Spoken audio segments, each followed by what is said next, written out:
Mathilde habite à Montréal. Elle est inquiète de la modification au règlement de zonage qui vise l'ajout de l'usage résidentiel dans la zone adjacente à celle de son logement. Elle veut s'assurer d'une intégration harmonieuse des nouvelles activités.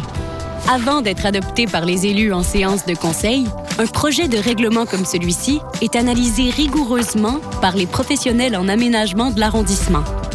L'arrondissement tient ensuite une assemblée de consultation pour présenter le projet, recueillir les avis de la population et répondre à leurs questions. En vertu de la loi sur l'aménagement et l'urbanisme, Mathilde peut demander que certains des éléments du projet soient soumis à une approbation référendaire. Mathilde peut déposer cette demande car elle rencontre tous les critères et habite une zone concernée par le processus référendaire. En effet, Mathilde habite une zone contiguë à celle visée par le projet. Le processus d'approbation référendaire va se dérouler en 3 étapes. 1. Mathilde doit d'abord recueillir par zone un minimum de 12 signatures de personnes habiles à voter, puis elle doit déposer une demande de participation à un référendum à la division du greffe de son arrondissement dans les 8 jours après la diffusion de l'avis public. 2.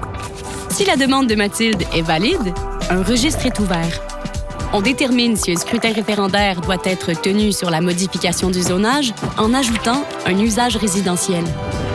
3. Si le nombre de signatures par zone est atteint, un référendum peut être organisé par l'arrondissement. Ceci est un des exemples possibles de projets soumis à l'approbation référendaire. Pour plus d'informations, consultez le montréal.ca.